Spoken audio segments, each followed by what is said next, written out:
Tonight's event is entitled An Ode to Teaching, dedicated to the noble art of teaching done every day by the teachers of DeMatha and the staff of DeMatha for our students and families.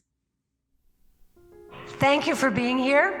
I will always be grateful to Pat Guerin and Dan McMahon for accepting my offer to help support students at DeMatha.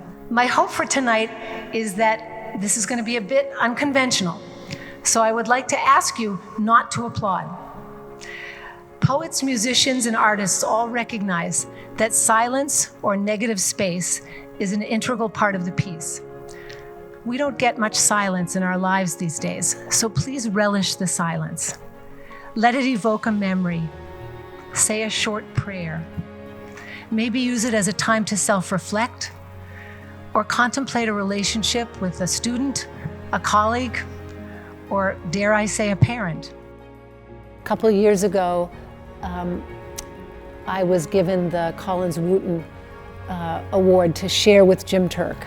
The Lord is my shepherd, I have all I need. And I just felt that I wanted to kind of give it back to my colleagues because I learned so much from them. My father, he calmly took the report card in his hands and looked at me and said, "As far as I'm concerned, there isn't the least shadow of a doubt. This is indeed my signature." I hope they take my gratitude away with them tonight. I mean, this night was meant to be a night of gratitude and gift to them. I think everybody out here has a love of teaching like I do.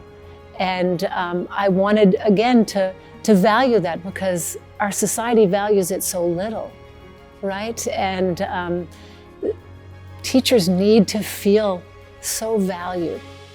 Teachers need to know how meaningful they are in people's lives. Lumen means both the cavity of an organ, literally an opening, and a unit of luminous flux, literally a measurement of how lit the source is. And there I will study the patterns of shorelines and boundaries, maybe reminisce about a country I once visited, or a strait where a naval battle once took place. I also like to believe that there will be other beings there who will gather around this picture of the earth so I can explain to them what it was like, how the cold mountains rose above valleys.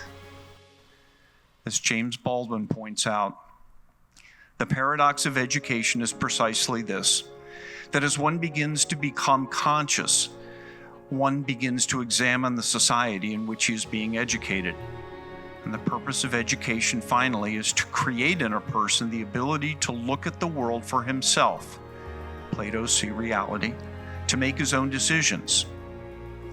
But no society is really anxious to have that kind of person around.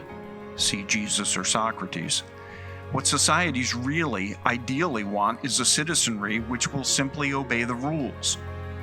But if a society succeeds in this, that society is about to perish. But at least it gives me the opportunity to tell you what you have been and still are for me, and to assure you that your efforts, your work, and the generous heart you put into it still live in one of your little schoolboys who, despite the years, has never stopped being your grateful pupil. The pedagogue who does his job consciously overlooks no opportunity to know his pupils, his children, and these occur all the time. An answer, a gesture, a stance are amply revealing. So I think I well know the nice little fellow you were, and very often the child contains the seed of the man he will become. I can remember the feeling very clearly, she said, even if I couldn't have put it into words, that somebody wanted to teach me things, that they cared about my penmanship, my stick figure drawings, the rhymes in my poems. That was love. That was most surely love, she said. Teaching is love.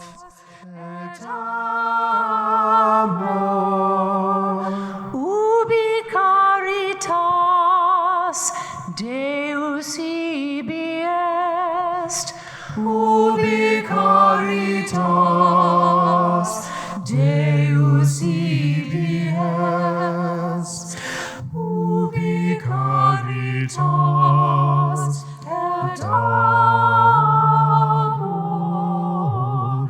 Ubi caritas Deus ibi. DeMatha does that as comfortably as breathing. Teaching is this act of radical love and fictive kinship. We are kin, right? Maybe not biologically, but at DeMatha we are kin. And hopefully we're kin with our students, with each other.